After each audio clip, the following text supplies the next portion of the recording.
In this lecture, we are going to discuss about diagonalizability of a linear operator. You all know about the diagonalization of a matrix. You have already learnt it. Now, whenever there is an operator or linear operator T, we know we can find a matrix capital A associated with that T with respect to some basis, suppose denoted it by script P. Now we know how to diagonalize a matrix capital A.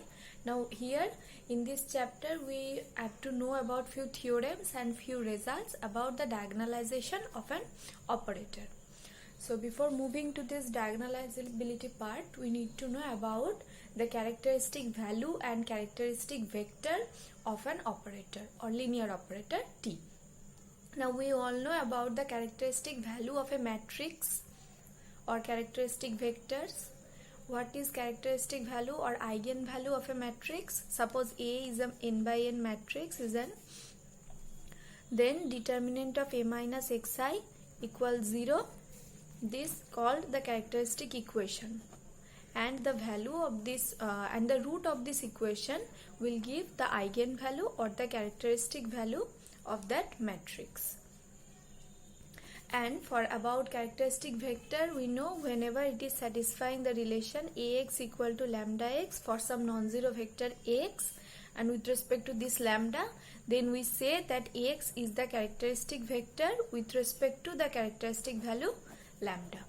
Now we need to know all these definitions for a linear operator. So at first, the definition of characteristic value of a linear operator. Suppose V is a vector space over a field F and T be a linear operator on V. T be a linear operator on V. Then a characteristic value of T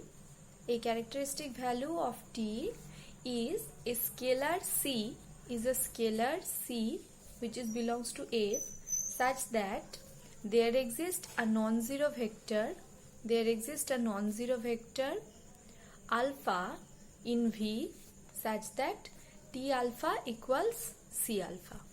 If this relation satisfied, then C is said to be the characteristic value and alpha is said to be the characteristic vector associated with the characteristic value C. That means exactly same like the definition of the characteristic values and characteristic vector of a matrix, that was Ax equal to lambda x. Here it is T alpha equals C alpha. And what is alpha and what is C? C is called the characteristic value. That means whenever we get a linear operator, then a scalar quantity C belongs to the respective field is said to be the characteristic value if there exists a non-zero vector alpha which satisfies this equation, T alpha equals C alpha, where alpha belongs to V obviously and C belongs to F, and alpha is said to be the corresponding characteristic vector. Now all such alpha corresponding to a C will form a subspace. All such alpha such that it is satisfying T alpha equals C alpha, this all alpha will form a subspace of V, and it is called the null space of the linear transformation. This subspace is called null space of the linear transformation T minus Ci. Null space for this linear transformation T minus Ci. Why? If you can check this relation T alpha equals C alpha, what we can write from there? T alpha minus C alpha equal to the zero vector. Now T minus Ci alpha equal to the zero vector. That means all such alpha such that under this transformation T minus Ci, this alpha is mapping to 0. That means this is the null space for all such vectors alpha. So this is null space of the linear transformation T minus Ci or the card T. Actually card T minus Ci, this is actually the null space, another name for null space of T minus Ci. So this subspace is said to be the null space of the linear transformation T minus Ci.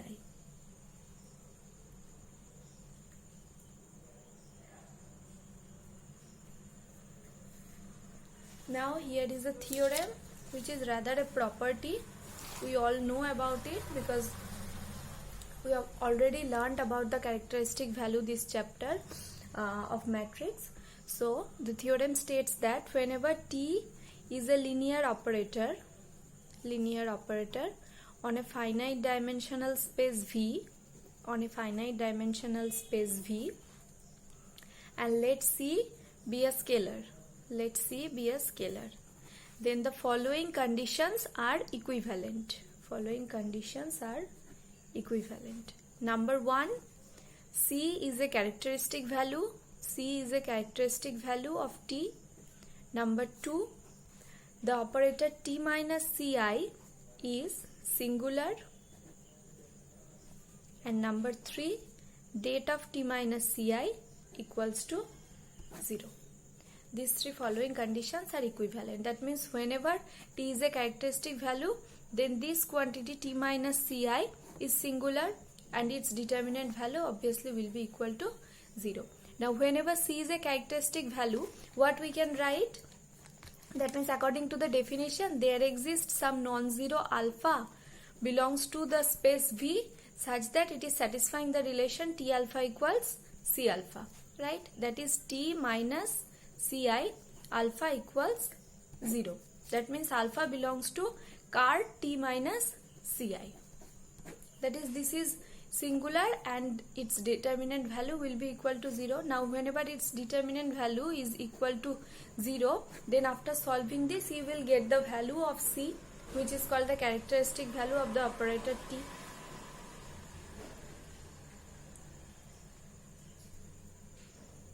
Right? Next is another example, this is actually another property which states that the similar matrices have the same characteristic polynomial. Similar matrices have same characteristic polynomial. You might have already proved this property in the chapter of eigenvalue and eigenvectors. Let's do it again. Now similar matrix, what does it mean by similar matrix? Two matrices, suppose one matrix A, it is said to be similar to another matrix B if B can be written as P inverse AP for some non-singular matrix P, right? This is the definition of singular matrix. Then A is said to be similar to B. That is, a matrix A is said to be similar to another matrix B if there exists some non-singular matrix P such that B equals P inverse AP.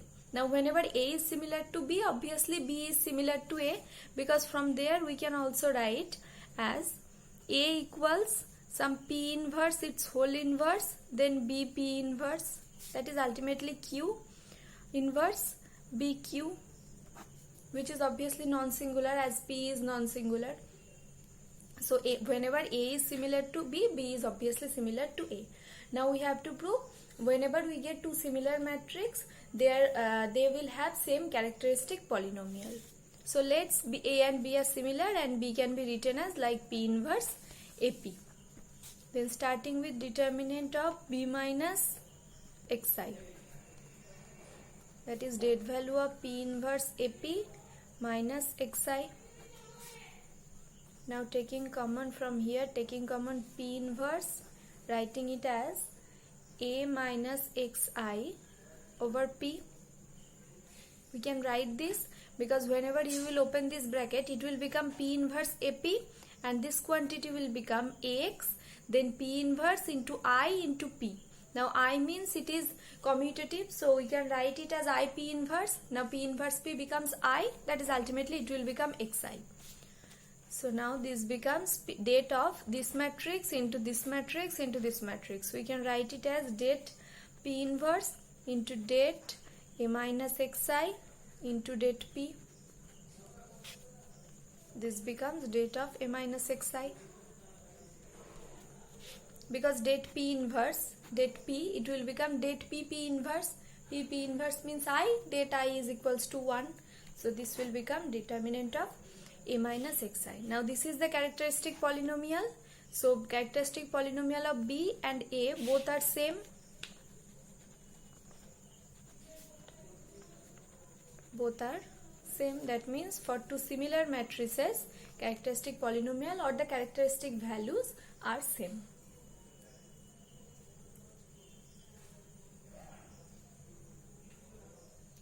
Now, whenever we have a linear operator, then we need to know how to get the matrix, associated matrix of this linear operator. You might have learned this in the previous chapter, but I just want to recall the concept. For that reason, we will solve only one example just to recall this theory part. How to get the associated matrix of a linear operator T. Suppose I am giving you one linear operator T. Then you need to find, and obviously giving a basis for the vector space, then you need to find out the associated matrix of T. So example, a linear mapping T from R cube to R square, it is defined by T xyz equals 3x minus 2y plus z, comma x minus 3y minus 2z for all x comma y comma z belongs to R cube. T is defined by this. T is from R cube to R square, a linear operator. Then find the matrix of T with respect to the bases. Find the matrix of T with respect to the bases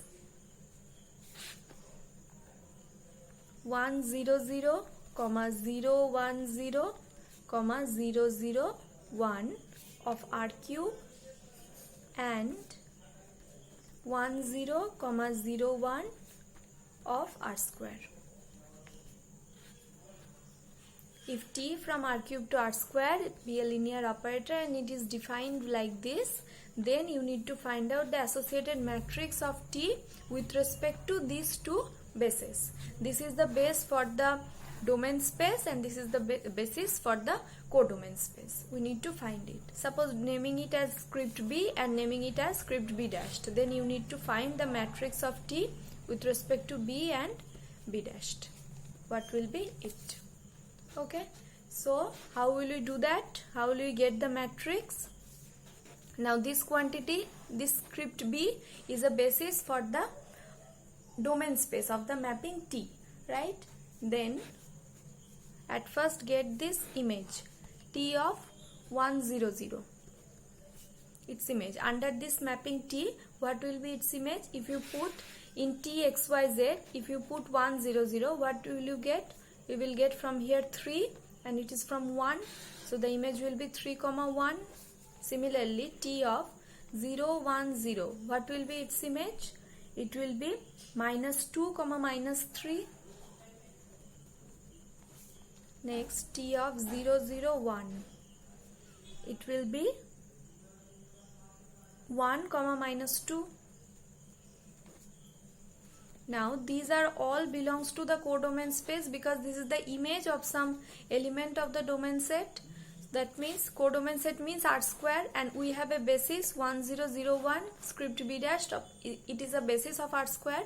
That means each of this element can be written as the linear combination of the basis element script B dashed of R square. So how can we write 3 1 as the linear combination of these two vectors 1 0 and 0 1? We can write it as 3 into 1 0 plus 1 into 0 1.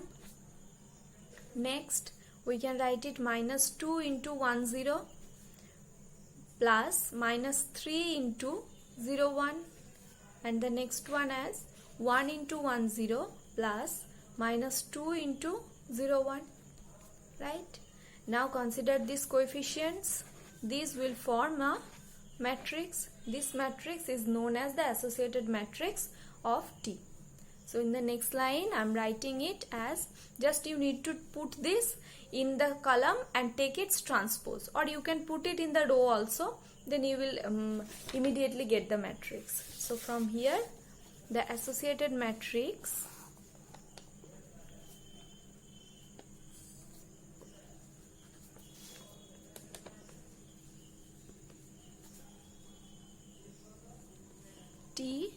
with respect to these two bases B and B dashed, it will be 3 minus 2 1, 1 minus 3 minus 2 its transpose. That means 3 minus 2 1 and 1 minus 1 minus 2. Sorry, that was minus 3. So 1 minus 3 minus 2. This is the required matrix of T. We need to know this because here we are discussing about the diagonalizability of a linear operator. We need to know that. Now moving to the diagonalizable part. When an operator T is said to be diagonalizable. We know when a matrix is said to be diagonalizable when the matrix is similar to a diagonal matrix. Suppose we are talking about, suppose A. When we will say that A is diagonalizable, when if A is similar to a diagonal matrix. Right, then A is said to be diagonalizable. Suppose the diagonal matrix we denote it by D.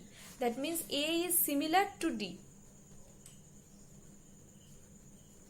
That is, there exists some P, non-singular, obviously non-singular matrix. According to the definition of similar matrix, there exists some non-singular matrix P such that P inverse AP will be equal to D. If this happens, then we can say A is diagonal.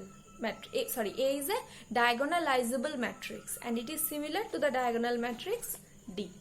Now when we'll say a linear operator is diagonalizable. So the definition is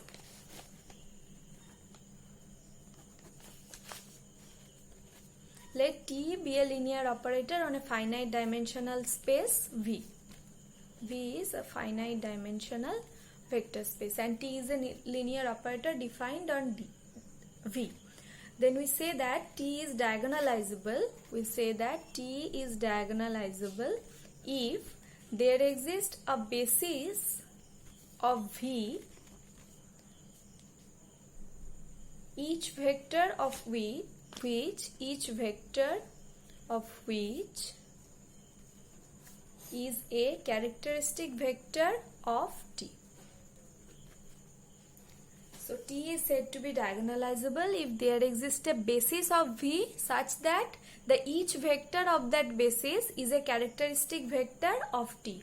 That means T is said to be diagonalizable if there exists a basis, suppose script B of V such that each element of script B, suppose we are saying script B equals alpha 1, alpha 2 dot dot alpha n. Okay.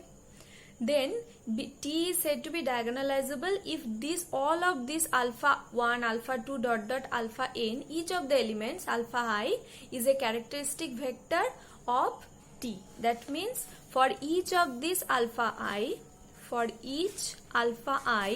there exists some Ci belonging to F such that T of alpha I equals Ci alpha I.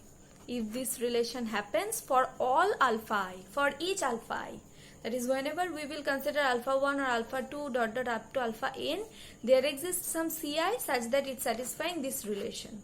T of alpha I equals Ci alpha I. That is, each alpha I is the characteristic vector of T. If we find such a basis for V, then we will say T is a diagonalizable linear operator. Otherwise not. Okay. Now how to do that? I mean how to check, how to find the basis for the vector space V such that each of its element is a characteristic vector of T. So there is a theorem for that. We need to know it and we will apply this theorem to get the result.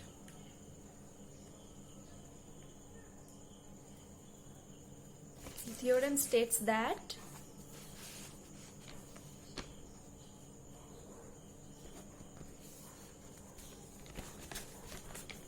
let T be a linear operator, on a finite dimensional vector space V. On a finite dimensional vector space V, and let C1, C2, dot dot Ck be the distinct characteristic values,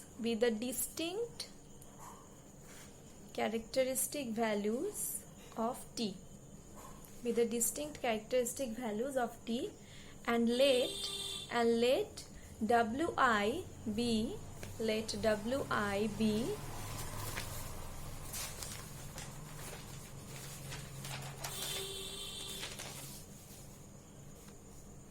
Wi be the null space of T minus Ci alpha. Then the following conditions are equivalent. Number 1, T is diagonalizable. Number 2, the characteristic polynomial for T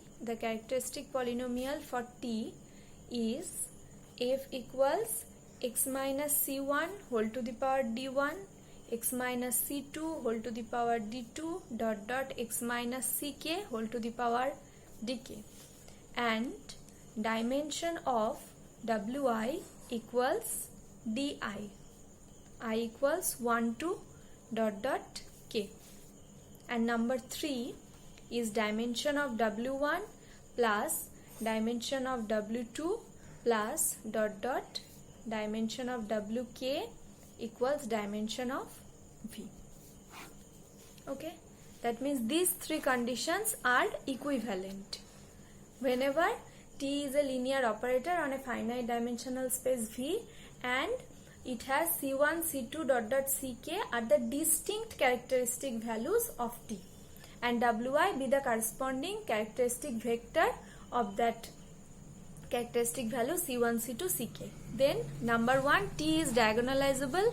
Number 2, characteristic polynomial of T is look like this. If we can express the characteristic polynomial of T like this, then we can say, and the dimension of each of the characteristic space Wi is if it's equals di, then we can say T is diagonalizable.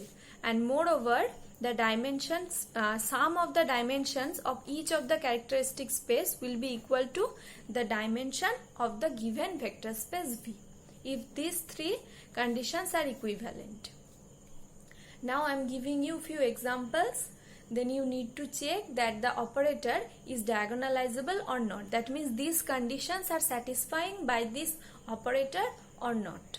If so, then we will say this is a diagonalizable operator, and then we need to find that particular basis, because according to the definition of diagonalizability of an operator, there exists some basis for the vector space V such that each vector is a characteristic vector of T. Then we also need to find that basis script B for V. Okay, at first we will check it is diagonalizable or not. That means this is satisfying these conditions or not, and if so, then we need to find script B. So moving to the example,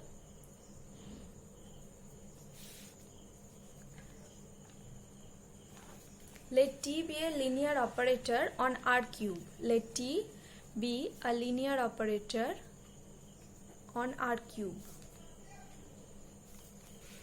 which is represented in the standard ordered basis by the matrix,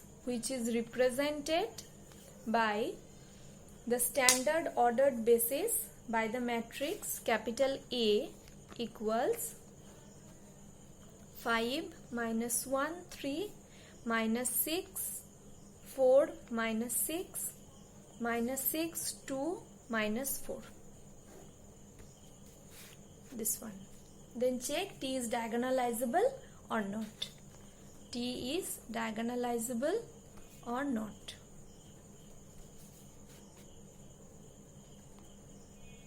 So here T is not actually given, its associated matrix is given. Then we need to check that this is diagonalizable or not. So if we want to use the previous theorem, check the second statement of our previous theorem. What does it state? It states that the characteristic polynomial for t will look like x minus c1 whole to the power d1 into x minus c2 whole to the power d2 and so on. So let's find the characteristic polynomial for t. What will be the characteristic polynomial? It is the characteristic polynomial of the associated matrix A, because t and A both are representing the same thing. They are associated with each other. So you know how to find the characteristic polynomial of a matrix. We need to consider determinant of A minus xi equals 0. So the answer is that A minus xi equals to 0. So it will be 5x minus 5 whatever, 5 minus x minus 6 minus 6, then minus 1, 4 minus x, 2, 3 minus 6 minus 4 minus x.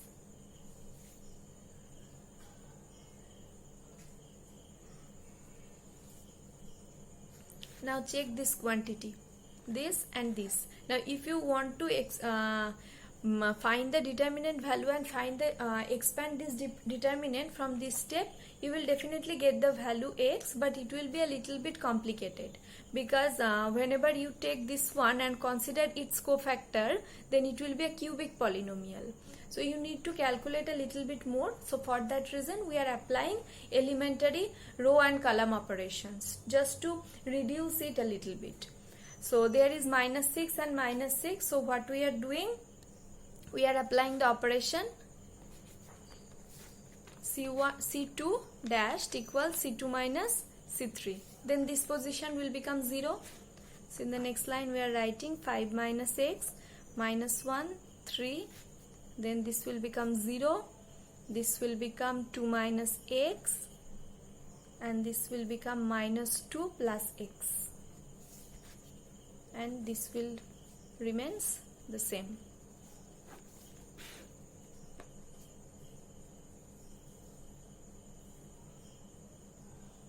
Now we can take common from here. This is 2 minus x and this is minus of 2 minus x, right? And this quantity is 0. So from the second column we are taking common, suppose x minus 2. From the second column we are taking common x minus 2, this factor. Then it will be minus 1, 1, minus 6, 2, minus 4, minus x. Now this is minus 1 and this is 1. If we add these two rows, then one element will become 0. So let's do it. In the next step, we are applying the operation. Suppose R3 dashed equals R3 plus R2. We are applying this next operation. So what will we get in the next step? We will get, I am writing it here, equals x minus 2, that was common factor, into 5 minus x. The first row will be unchanged, 5 minus x, 0 minus 6, then minus 1, 2, and adding it we will get 2, 0, minus 2, minus x. Now we can expand it. It will become x minus 2, then 5 minus x into this, so ultimately it will become x plus 2 minus 0, no need to write it. Next term is 0, cofactor of 0, that will be nothing. Then minus 6 into, it will be 0, then minus minus plus into 2. So after expanding, after applying few steps, just to simplify the polynomial, you will get it as x minus 2, it's into x square minus 3x plus 2. So it will become x minus 2 into x minus 2 into x minus 1. So it is x minus 2 its whole square into x minus 1. Now check the second condition of our theorem. What was that? the polynomial can be written as x minus c1 whole to the power d1 into x minus c2 whole to the power d2 and so on. Now if we take this one as c1 and this is as d1, this is as c2 and there is the power 1 which we can take d2, then it will take the form x minus c1 whole to the power d1 into x minus c2 into whole to the power d2, right? Where c1, c2 are the two eigenvalues or the characteristic values are c1 equals 2 and c2 equals 1 and the power are d1, d2. Now check in the second condition, there is also another thing, that is dimension of wi should be equals to di. That means the characteristic space with respect to this characteristic value, it should have subdimension, the dimension should be d1, and the characteristic space with respect to the characteristic value 1, this dimension of this space should be d2. We need to check it. If these are same, that means the dimension of this space becomes d1 and the dimension of this space becomes d2, then we can say that the second condition is satisfied. And whenever 1 and 2 are equivalent conditions, so from there we can claim T should be diagonalizable. So let's find the dimension of the characteristic space corresponding to the value 2. We know how to do it. Just A alpha or AX equals C1X. Consider this relation where X denotes the characteristic space corresponding to the characteristic value C1, this. So first of all, taking C1, let C1 equals 2. They're trying to find the characteristic vector of the associated with the corresponding characteristic value 2. So considering this relation, what was our A? A is 5 minus 1, 3, minus 6, 4, minus 6, minus 6, 2, minus 4. Then taking it as xyz equals C1 is 2 into xyz. Then multiplying the left hand side, what will we get? We will get